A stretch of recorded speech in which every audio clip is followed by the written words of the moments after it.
Welcome, boys and girls, to Holes, chapters 41 through 45. Chapter 41. Zero's condition continued to improve. Stanley slowly peeled an onion. He liked eating them one layer at a time.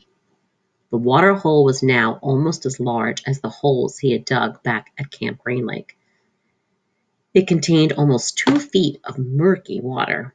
Stanley had dug it all himself. Zero had offered to help, but Stanley thought it better for Zero to save his strength. It was a lot harder to dig in water than it was in a dry lake. This water makes everything really heavy, and the mud's heavier, so that's definitely true. Stanley was surprised that he himself hadn't gotten sick, either from the sploosh, the dirty water, or from living on onions. He used to get sick quite a lot back at home. Both boys were barefoot. They had washed their socks. All their clothes were very dirty, but their socks were definitely the worst. They didn't dip their socks into the hole, afraid to contaminate the water. So contaminate's a great word, and in that case, you don't want to expose it to something to kind of ruin it, if they're kind of keeping it clean as possible. Instead, they filled the jars and poured the water over their dirty socks. I didn't go to the homeless shelter very often, Zero said. Just if the weather was really bad. I'd have to find someone to pretend to be my mom.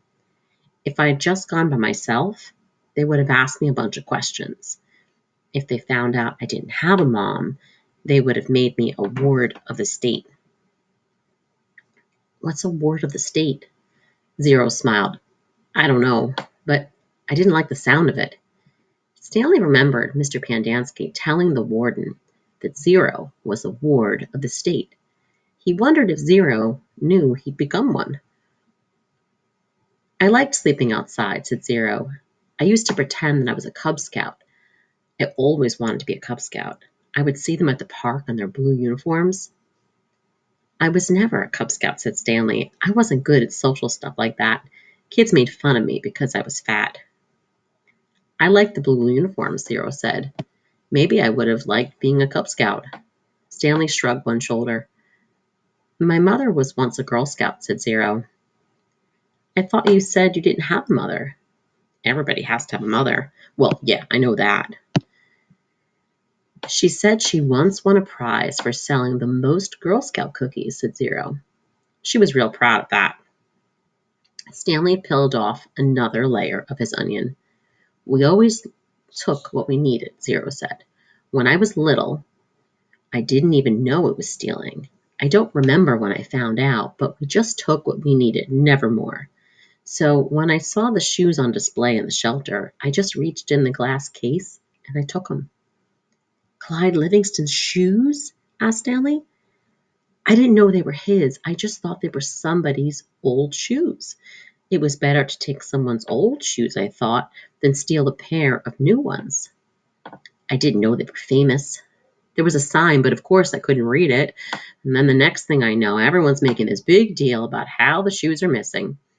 It was kind of funny in a way. The whole place is going crazy. There I was wearing the shoes, and everyone's running around saying, what happened to the shoes? The shoes are gone. I just walked out the door. Nobody noticed me. When I got outside, I ran around the corner and immediately took off the shoes. I put them on top of a parked car. I remember they smelled really bad. Yeah, those were them, said Stanley. Did they fit you? Pretty much. Stanley remembered being surprised at Clyde Livingston's small shoe size. Stanley's shoes were bigger. Clyde Livingston had small, quick feet. Stanley's feet were big and slow. I should have just kept them, said Zero. I'd already made it out of the shelter and everything. I ended up getting arrested the next day when I tried to walk out of a shoe store with a new pair of sneakers. If I had just kept those smelly old sneakers, then neither of us would be here right now. So I want you to think about how actions lead to things. This book has lots of layers, lots of connections, and I want you to think about Stanley's family as well as other characters between the current storylines, the past storylines, and how those can be connecting and even interwoven together. When they talk about Zero being a ward of the state, basically the best way to describe it is if there aren't any parents and he's considered an orphan, then the state would have an obligation, the state government, to have him in a foster home or place him in an orphanage or try to find a means of adoption for him. However, in this case, we don't really know more at this time about much more. This is the first time we've heard about Zero's mother. So being a ward of the state kind of means like you don't have any family. So it's not something that someone really wants to aspire to have. They'd rather obviously stay with their family or find their family. Chapter 42. Zero became strong enough to help dig the hole. When he was finished, it was over 6 feet deep. He filled the bottom with rocks to help separate the water from the dirt. He was still the best hole digger around. That's the last hole I will ever dig, he declared, throwing down the shovel. Stanley smiled. He wished it were true, but he knew they'd have no choice but to eventually return to Camp Green Lake. They couldn't live on onions forever. They had been completely around Big Thumb. It was like a giant sundial. They followed the shade. They were able to see in all directions. There was no place to go. The mountain was surrounded by desert. Zero stared at Big Thumb.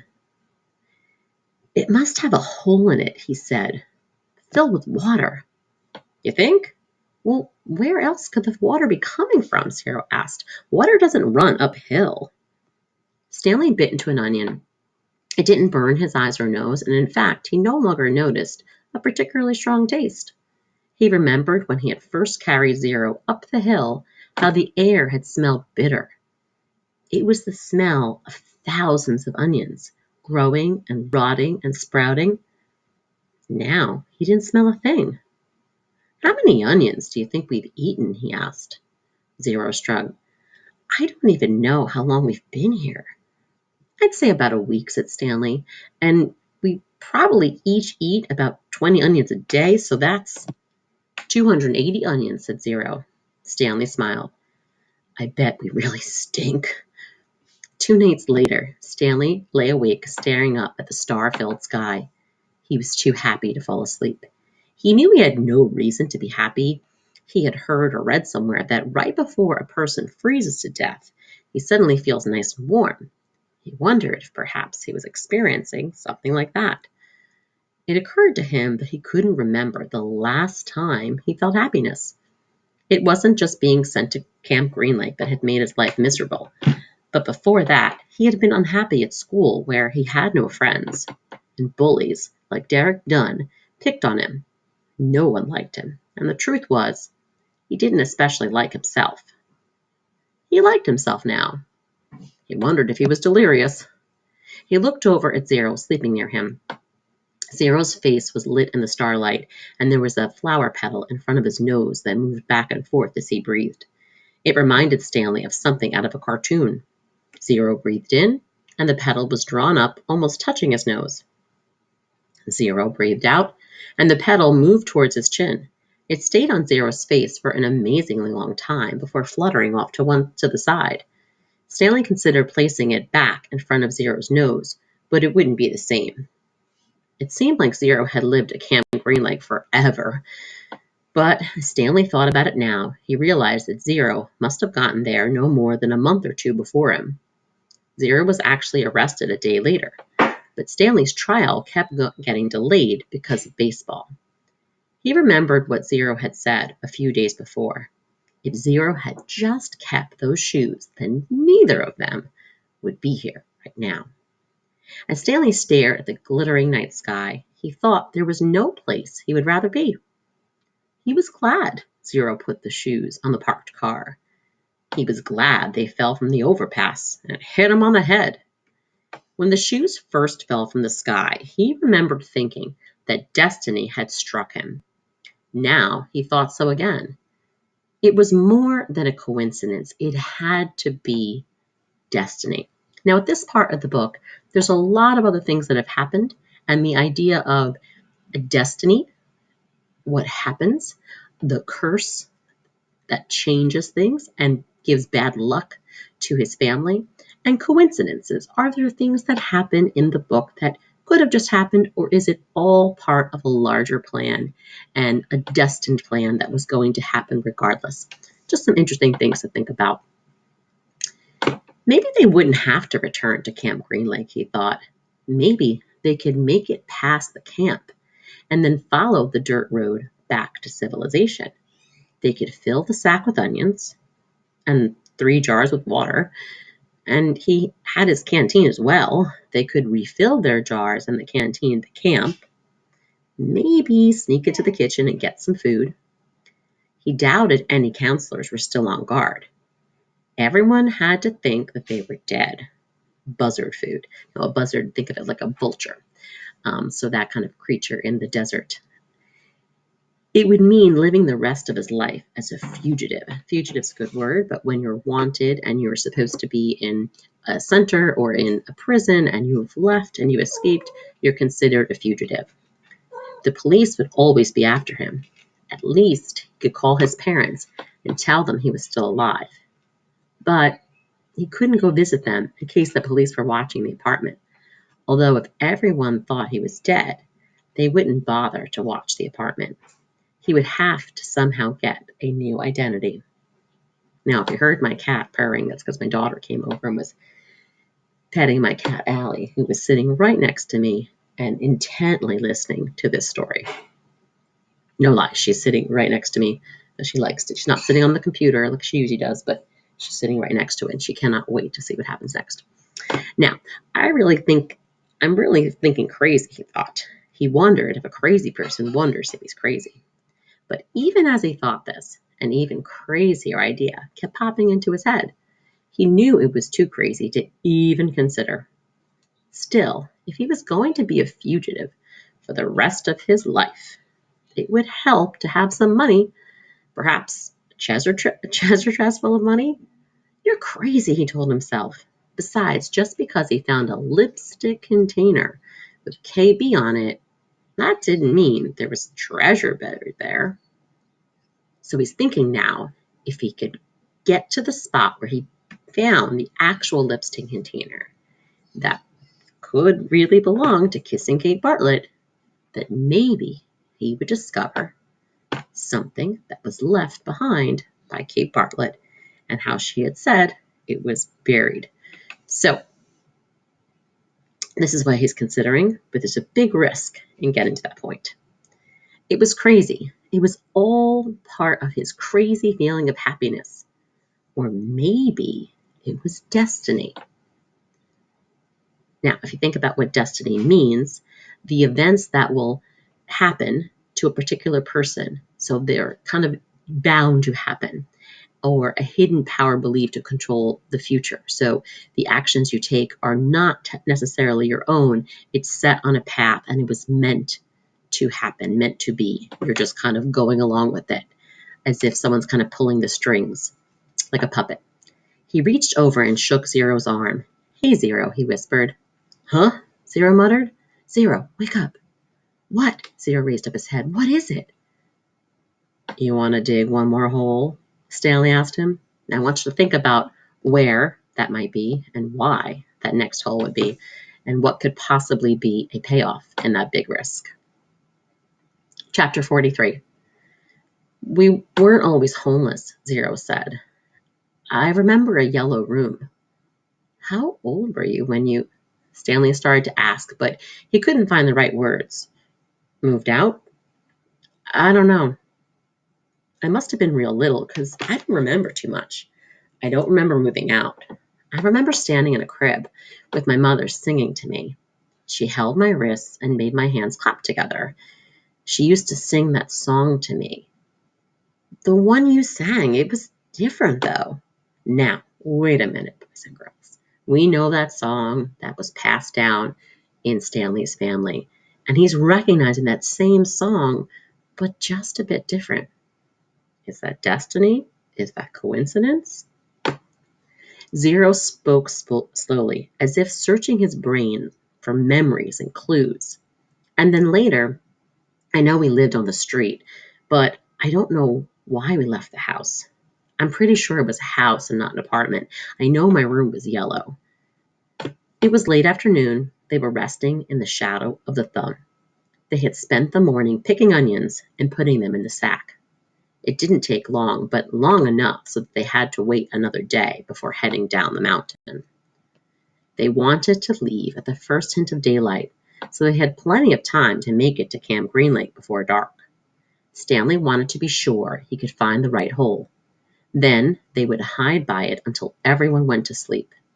They would dig for as long as it seemed safe, and not a second longer.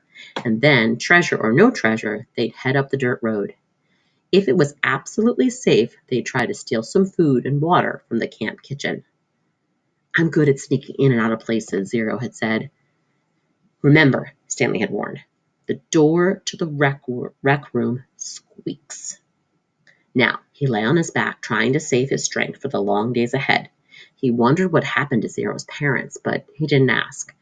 Zero didn't like answering questions. It was better just to let him talk when he felt like it. Stanley thought about his own parents. In her last letter, his mom was worried that they might be evicted. Evicted means you're going to be asked to leave because you're not able to pay for the payments of where you're living. Evicted from their apartment because of the smell of burning sneakers. Now, in this case, they probably can afford it, but they're going to be asked to leave because the other people in there, the other tenants, people who live there, are really annoyed at the terrible odor coming from their apartment. They could easily become homeless as well. Again, he wondered if they'd been told that he ran away from camp. Were they told that he was dead? An image appeared in his head of his parents hugging each other and crying. He tried not to think about it. Instead, he tried to recapture the feelings he'd had the night before. The inexplicable, that's a great word. So to explain means that you know about something. If it's inexplicable, it cannot be explained, cannot be accounted for. There's just really no reason for it. But the inexplicable feeling of happiness, the sense of destiny, those feelings didn't return. He just felt scared. The next morning, they headed down the mountain. They dunked their caps into the water hole before putting them on their heads. Zero held the shovel, and Stanley carried the sack, which was crammed with onions and 3 jars of water. They left the pieces of the broken jar on the mountain. This is where I found the shovel, Stanley said, pointing out a patch of weeds. Zero turned and looked up towards the top of the mountain. That's a long way. You were light, Stanley said. You'd already thrown up everything that was inside your stomach. He shifted the sack from one shoulder to the other. It was heavy. He stepped on a loose rock, slipped, and then fell hard. The next thing he knew, he was sliding down the steep side of the mountain. He dropped the sack, and the onions spilled around him. He slid into a patch of weeds and grabbed on a thorny vine. The vine ripped out of the earth, but slowed him down enough so he was able to stop himself. Are you all right? Zero asked from above. Stanley groaned as he pulled a thorn out of the palm of his hand. Yeah, he said. He was all right. He was more worried about the jars of water. Zero climbed down after him, retrieved the sack along the way. Stanley pulled some thorns out of his pant legs. The jars hadn't broken. The onions had protected them like styrofoam packing material. Glad you didn't do that when you were carrying me, Zero said. Now, I'm just thinking that the way Stanley's luck goes, that normally that would crash, and that would be something unfortunate. And this time it didn't, so I want you to think about maybe why that didn't happen in the way that things usually in Destiny go for Stanley Yelnuts and other Stanley Yelnuts before him. They had lost about a third of the onions, but recovered many of them as they just continued down the mountain. When they reached the bottom, the sun was just rising above the lake. They walked directly towards it. Soon, they stood at the edge of the cliff, looking down on the dry lake bed. Stanley wasn't sure, but he thought he could see the remains of the Mary Lou off in the distance. You thirsty? Stanley asked. No, said Zero. How about you? No, Stanley lied. He didn't want to be the first one to take a drink. Although they didn't mention it, it had become kind of a challenge between him and Zero. They climbed down into the frying pan. It was a different spot from where they had climbed up. They had eased themselves down from one ledge into another and then let themselves slide in other places, being especially careful with the sack. Stanley could no longer see the Mary Lou, but headed in what he thought was the right direction. And as the sun rose, so did the familiar haze of heat and dirt. You thirsty? Zero asked. No, said Stanley. Because you have 3 full jars of water, said Zero. I thought maybe it was getting too heavy for you. If you drink some, it'll lighten your load. I'm not thirsty, said Stanley, but if you want a drink, I'll give you some. I'm not thirsty, said Zero. I was just worried about you. Stanley smiled. I'm a camel, he said. Get that? They walked in for what seemed like a very long time and still never came across Mary Lou. Stanley was pretty sure they were heading in the right direction. He remembered that when they left the boat, they were heading toward the setting sun. Now they were heading towards the rising sun. He knew the sun didn't rise and set exactly in the east and west, more like southeast and southwest, but he wasn't sure how that made a difference. His throat felt as if it was coated with sandpaper. Good figurative language. You're sure you're not thirsty? He asked me. Not me. He asked. Not me, said Zero. His voice was dry and raspy. When they finally took a drink, they agreed to do it at the same time. Zero, who was now carrying the sack, set it down and took out 2 jars, giving one to Stanley. They decided to save the canteen for last since it couldn't accidentally break. You know, I'm not thirsty, Stanley said as he unscrewed the lid. I'm just drinking so you will. I'm just drinking so you will, said Zero. They clinked the jars together, each watching the other, poured the water into their stubborn mouths. Zero was the first one to spot the Mary Lou, maybe a quarter-mile away, and just a little off to the right. They headed for it. It wasn't even noon yet when they reached the boat. They sat against the shady side and rested. I don't know what happened to my mother, Zero said. She left and never came back. Stanley peeled an onion. She couldn't take me with her, Zero said. Sometimes she had to do things by herself. Stanley had the feeling that Zero was explaining things to himself.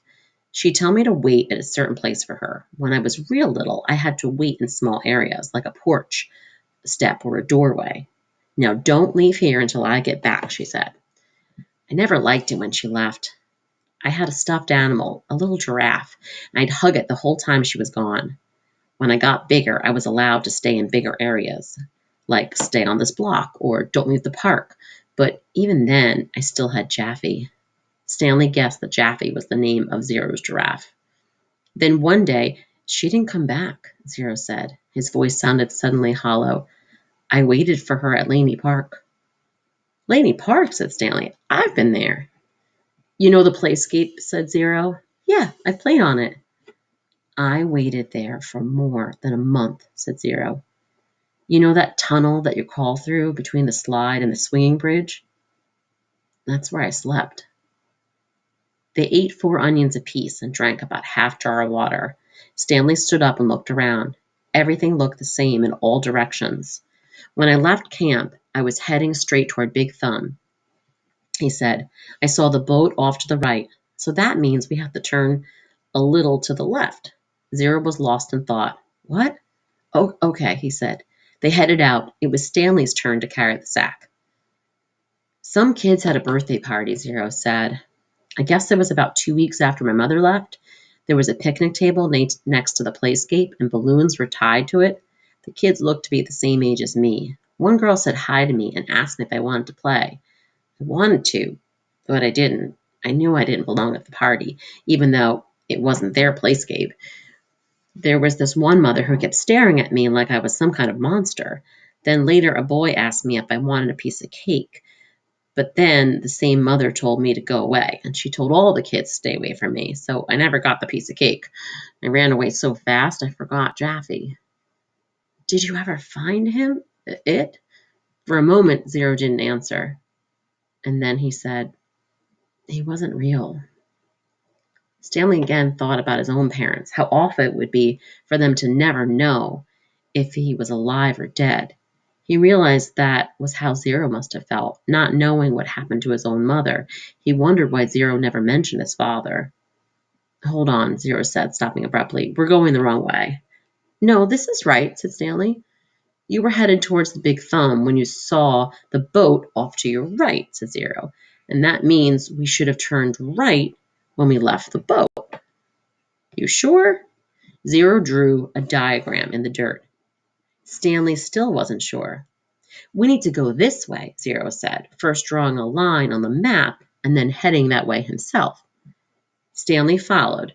It didn't feel right to him, but Zero seemed so sure. Sometime in the middle of the afternoon, a cloud drifted off across the sky and blocked out the sun. It was a welcome relief. Once again, Stanley felt that destiny was on his side. It was just meant to be. Zero stopped and held out his arm to stop Stanley, too. Listen, Zero said, whispered. Stanley didn't hear anything. They continued walking very quietly, and Stanley began to make out the faint sounds of Camp Green Lake. They were still too far away to see the camp, but he could hear a blend of indistinct voices. As they got closer, he occasionally could hear Mr. Sir's distinctive bark. They walked slowly and quietly, aware that sounds travel in both directions. They approached a cluster of holes. Let's wait here until they go in, said Zero. Stanley nodded. He checked to make sure there was nothing living in it, and then climbed down into a hole. Zero climbed into the next one with him. Zero climbed into the one next to him. Despite having gone the wrong way for a while, it hadn't taken them nearly as long as Stanley had expected. Now, they just had to wait. The sun cut through the cloud, and Stanley felt its rays beating down on him. But soon more clouds filled the sky, shading Stanley and his hole. He waited until he was certain the last of the campers had finished for the day. Then he waited a little longer. As quietly as possible, he and Zero climbed up out of their holes and crept towards camp. Stanley held the sack in front of him, cradled in his arms, instead of over his shoulder, to keep the jars from clanking against each other. A wave of terror rushed over him when he saw the compound, the tents, the rec room, the warden's cabin under the 2 oak trees. The fear made him dizzy. He took a breath, summoned his courage, kind of gathered it up, and continued. That's the one, he whispered, pointing out the hole where he had found the gold tube. It was still about 50 yards away, but Stanley was pretty sure it was the right hole. There was no need to risk going any closer. They climbed down into adjacent holes and waited for the camp to fall asleep. So when something's adjacent to it, it's kind of next to or adjoining. So when you're sitting at school at desks, you always have people in a certain table that are adjoining, attached, or near you in like a little cluster. So they have like kind of matching holes or nearby and fell asleep. Chapter 44. Stanley tried to sleep, not knowing when he'd get the chance again. He heard the showers and later the sounds of dinner. He heard the creaking of the rec room door. His fingers drummed against the side of the hole. He heard his own heart beat. He took a drink from the canteen. He had given Zero the water jars. They had each had a good supply of onions. He wasn't sure how long he remained in the hole, maybe 5 hours. He was surprised when he heard Zero whispering for him to wake up. He didn't think he'd fallen asleep. If he had, he thought it must have been for just at least 5 minutes. Although when he opened his eyes, he was surprised how dark it was. There was only one light on at the camp, in the office. The sky was cloudy, so there was very little starlight. Stanley could see a sliver of a moon, which appeared and disappeared among the clouds. He carefully led Zero to the hole, which was hard to find in the darkness. He stumbled over a small pile of dirt. I think this is it, he whispered. You think? Zero asked. It's it, said Stanley, sounding more certain than he really was. He climbed down. Zero handed him the shovel. Stanley stuck the shovel into the dirt at the bottom of the hole and stepped on the back of the blade. He felt it sink beneath its weight. He scooped out some dirt and tossed it off to the side. Then he brought the shovel back down.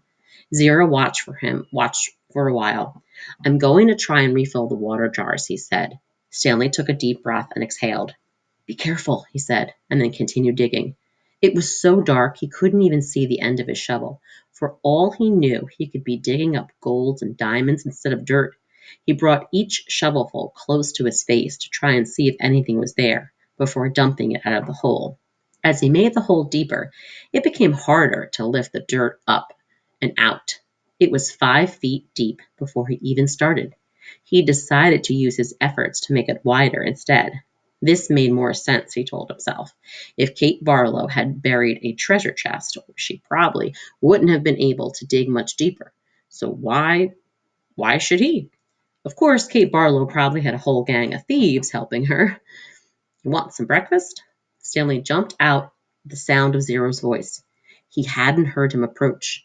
Zero handed down a box of cereal. Stanley carefully poured some cereal into his mouth. He didn't want to put his dirty hands inside the box. He nearly gagged on the ultra-sweet taste. They were sugar-frosted flakes, and after eating nothing but onions for more than a week, he had trouble adjusting to the flavor. He washed them down with a swig of water. Zero took over the digging. Stanley sifted his fingers through the fresh piles of dirt in case he had missed anything. He wished he had a flashlight. A diamond no bigger than a pebble would be worth thousands of dollars. Yet there was no way he'd see it. They finished the water that Zero had gotten from the spigot by the showers. Stanley said he'd go fill the jars again, but Zero insisted that he do it instead. No offense, but you make too much noise when you walk. You're too big. Stanley returned to the hole, and as the hole grew wider, parts of the surface kept caving in. They were running out of room. To make it much wider, they would first have to move some of the surrounding dirt piles out of the way. He wondered how much time they had before the camp woke up. How's it going? Zero asked when he returned with the water. Stanley shrugged one shoulder. He brought the shovel down the side of the hole, shaving off a slice of the dirt wall. And as he did so, he felt the shovel bounce off something hard. What was that? Zero asked. Stanley didn't know. He moved his shovel up and down the side of the hole, and as the dirt chipped and flaked away, the hard object became more pronounced. It was sticking out of the side of the hole about 1.5 feet from the bottom. He felt it with his hands. What is it? Zero asked. He could just feel a corner of it. Most of it was still buried. It had the cool, smooth texture of metal. I think I might have found the treasure chest, he said. His voice was filled with more astonishment than with excitement. Really? Asked Zero. I think so, said Stanley. The hole was wide enough for him to hold the shovel lengthwise and dig sideways into the wall. He knew he had to dig very carefully. He didn't want the side of the hole to collapse along with a huge pile of dirt directly above it. He scraped at the dirt wall until he exposed one entire side of the box-like object. He ran his fingers over it.